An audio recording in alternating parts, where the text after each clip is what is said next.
Hello friends, स्वागत है आपका हमारे अभ्यास गुरुकुल में। आज हम लोग BSPCL से संबंधित एक प्रैक्टिस सेट करेंगे जो प्रैक्टिस सेट नंबर 3 है। इसके पहले हम 2 प्रैक्टिस सेट अपलोड कर चुके हैं। यदि आप उसे नहीं देखे हैं तो एक बार ज़रूर देखिए। आइए स्टार्ट करते हैं आज की इस वीडियो को। क्वेश्चन नंबर फर्स्ट है, स्लिप रिंग मोटर कैसा होता है, यानी स्लिप रिंग मोटर कैसा होता है। ऑप्शन देखिए, निम्न प्रारंभिक टार्क, मध्य प्रारंभिक टार्क, उच्च प्रारंभिक टार्क या इनमें से कोई नहीं। तो इसका राइट आंसर हो जाएगा सी, उच्च प्रारंभिक टार्क वाला होता है slip ring motor. Slip ring motor की एक विशेषता होती है, इसका स्टेटर और रोटर दोनों पे वाइंडिंग की जाती है। इसके स्टेटर पर भी वाइंडिंग की जाती है और इसके रोटर पर भी वाइंडिंग की जाती है। रोटर में किस प्रकार की वाइंडिंग होती है? स्टार कनेक्टेड वाइंडिंग होती है, जो बाहर शाफ्ट पर लगे 3 स्लिप रिंग द्वारा जो आकर के जुड़ जाती है। ठीक, नेक्स्ट है,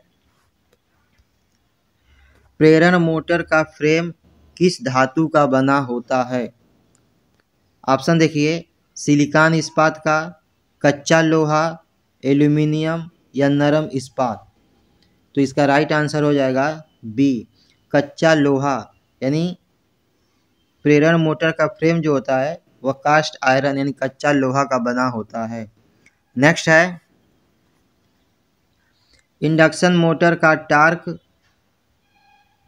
और स्लिप वक्र कैसा होता है। इंडक्शन मोटर का टार्क और स्लिप वक्र कैसा होता है। ऑप्शन देखिए, परवलय, अति परवलय, सीधी रेखा, आयताकार परवलय। तो इसका राइट आंसर डी सही हो जाएगा, आयताकार परवलय। नेक्स्ट है, एक इंडक्शन मोटर में नो लोड स्लिप आमतौर पर होता है। नो लोड पर स्लिप कितनी होती है? 1% से कम, 5%, 2%, 4%। तो इसका राइट आंसर हो जाएगा ए, 1% से कम। यानी मोटर पे किसी प्रकार का यदि लोड नहीं दिया हुआ है तो उसके स्लिप का मान जो होता है वो 1% से कम होता है। और जनरली कितना होता है? तो जनरली लगभग 4% के बीच में होता है। नेक्स्ट है, छत के पंखे में कौन सी मोटर प्रयुक्त की जाती है। वेरी इंपॉर्टेंट प्रश्न है यह, बार बार पूछा हुआ क्वेश्चन है यह। छत के पंखे में कौन सी मोटर प्रयुक्त की जाती है। ऑप्शन है, split phase motor, universal motor, capacitor start capacitor run motor या अस्थाई कैपेसिटर मोटर।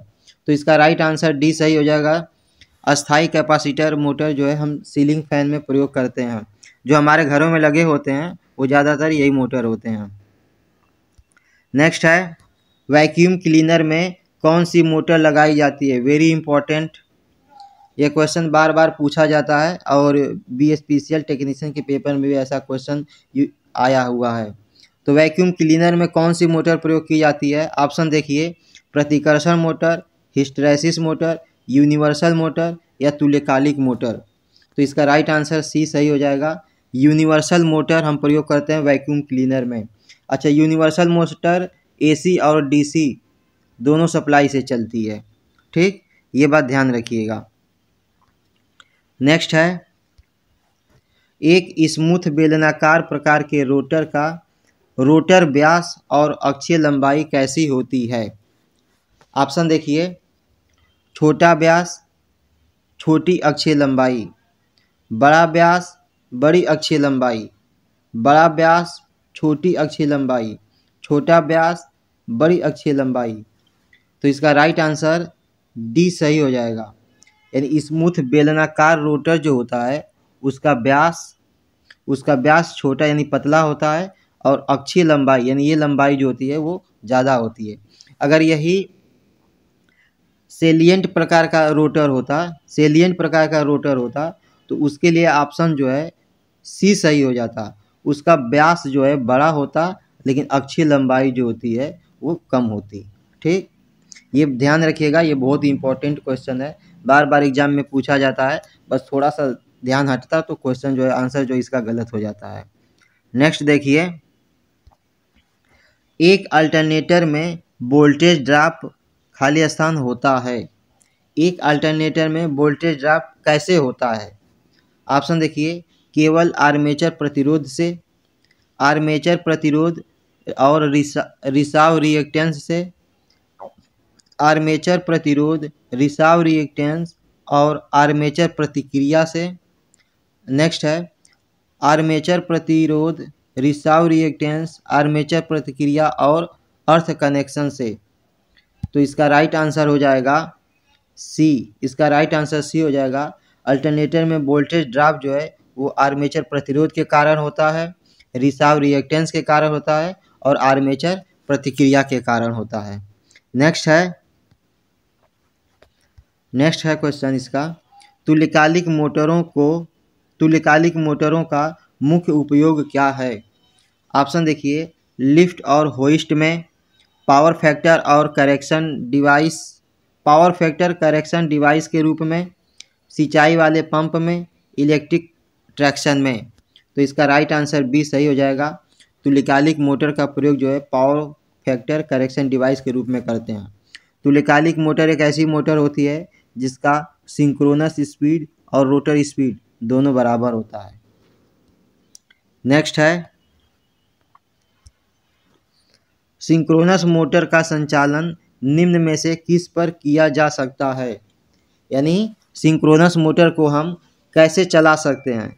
तो केवल लैगिंग पावर फैक्टर पर, केवल लीडिंग पावर फैक्टर पर, यूनिटी पावर फैक्टर पर, या लैगिंग, लीडिंग और यूनिटी पावर फैक्टर पर। तो इसका राइट आंसर डी सही हो जाएगा। यूनिवर्सल मोटर को हम लैगिंग भी चला सकते हैं, लीडिंग भी चला सकते हैं और यूनिटी पावर फैक्टर पर भी चला सकते हैं। नेक्स्ट है, एक ट्रांसफार्मर में किस वाइंडिंग में सबसे अधिक टर्न होते हैं? ऑप्शन देखिए, हाई वोल्टेज वाइंडिंग में, लो वोल्टेज वाइंडिंग में, वाइंडिंग टर्न की संख्या पर निर्भर नहीं करती, उपरोक्त सभी। तो इसका राइट आंसर हो जाएगा ए। इसका राइट आंसर हो जाएगा। ट्रांसफार्मर की किस वाइंडिंग में सबसे अधिक टर्न होते हैं? तो हाई वोल्टेज वाइंडिंग में सबसे अधिक टर्न होते हैं। ट्रांसफार्मर में दो प्रकार की वाइंडिंग होती है, एक हाई वोल्टेज और एक जो है लो वोल्टेज। तो हाई वोल्टेज में टर्नों की संख्या ज़्यादा होती है, लो वोल्टेज में टर्नों की संख्या कम होती है। नेक्स्ट देखिए, ट्रांसफार्मर किस प्रकार की युक्ति है? वेरी इंपॉर्टेंट, बार बार पूछा जाता है एग्जाम में। ऑप्शन देखिए, गतिक विद्युत चुम्बकीय युक्ति, स्थैतिक विद्युत चुम्बकीय युक्ति, गतिक व स्थैतिक विद्युत चुम्बकीय युक्ति, उपरोक्त में से कोई नहीं। तो इसका राइट आंसर हो जाएगा बी। ट्रांसफार्मर किस प्रकार की युक्ति है? तो स्थैतिक विद्युत चुम्बकीय युक्ति है। नेक्स्ट है, हेलिकल वाइंडिंग का प्रयोग किया जाता है। हेलिकल वाइंडिंग का प्रयोग कहाँ किया जाता है? ऑप्शन देखिए, उच्च वोल्टेज वाइंडिंग के लिए, मध्यम वोल्टेज वाइंडिंग के लिए, निम्न वोल्टेज वाइंडिंग के लिए, या उपरोक्त सभी। तो इसका राइट आंसर हो जाएगा सी, निम्न वोल्टेज वाइंडिंग के लिए। हम हेलिकल वाइंडिंग का प्रयोग कहाँ करते हैं? निम्न वोल्टेज वाइंडिंग के लिए। दोस्तों ध्यान रखिए, ट्रांसफार्मर की जितनी भी वाइंडिंग के प्रकार दिए होते हैं, cross over winding, helical winding, सतत इस प्रकार का, इसे आप ध्यान रखिए, पेपर में बार बार इससे क्वेश्चन पूछा जाता है। तो इसका राइट आंसर सी सही हो जाएगा। नेक्स्ट है, एसी मोटरों के 6 पोल की इलेक्ट्रिकल डिग्री कितना होती है? एक एसी मोटर है, उसमें पोल की संख्या कितना है? पोल की संख्या 6 दिया हुआ है, तो उसका इलेक्ट्रिकल डिग्री पूछ रहा है। तो ये ऑप्शन देख लीजिए, इलेक्ट्रिकल डिग्री 1080, 720, 540 और 360 दिया है। तो इसको इलेक्ट्रिकल डिग्री ज्ञात करने के लिए जो होता है, इलेक्ट्रिकल डिग्री का फार्मूला जो होता है, इलेक्ट्रिकल डिग्री बराबर 180 इंटू पोल की संख्या। 180 इंटू पोल की संख्या, तो पोल की संख्या 6 दिया हुआ है, तो 6 का जब 180 में गुणा करेंगे तो इसका राइट आंसर जो होता है 1080 आ जाएगा। आप करके देख लीजिएगा। नेक्स्ट है, डीसी मशीन के लैप वाइंडिंग में हमेशा ब्रशों की संख्या कितनी होती है? तो ब्रशों की संख्या कितनी होती है? पोल की संख्या से 2 गुनी, पोल की संख्या के बराबर, पोल की संख्या से आधी या 2। तो इसका राइट आंसर बी सही हो जाएगा, पोल की संख्या के बराबर। पोल की संख्या के बराबर ब्रशों की संख्या रखी जाती है। नेक्स्ट है, बंद कॉयल वाइंडिंग का प्रयोग में ली जाती है। बंद कॉयल वाइंडिंग प्रयोग में ली जाती है। ऑप्शन देखिए, डीसी मशीनों में, एसी मशीनों में, ट्रांसफार्मर में, ए व बी दोनों में। तो इसका राइट आंसर ए सही हो जाएगा। जो बंद कॉयल वाइंडिंग होती है वो डीसी मशीनों में लेते हैं और खुली कॉयल वाइंडिंग जो होता है एसी मशीनों में प्रयोग की जाती है। नेक्स्ट है, लैप वाइंडिंग का दूसरा नाम क्या है? लैप वाइंडिंग का दूसरा नाम क्या है? ऑप्शन देखिए, निम्न वोल्टेज वाइंडिंग, उच्च वोल्टेज वाइंडिंग, श्रेणी वाइंडिंग या समांतर वाइंडिंग। तो लैप वाइंडिंग का दूसरा नाम, इसका राइट आंसर डी सही हो जाएगा, समांतर वाइंडिंग। यानी लैप वाइंडिंग को समांतर वाइंडिंग कहते हैं। और एक होता है वेव वाइंडिंग।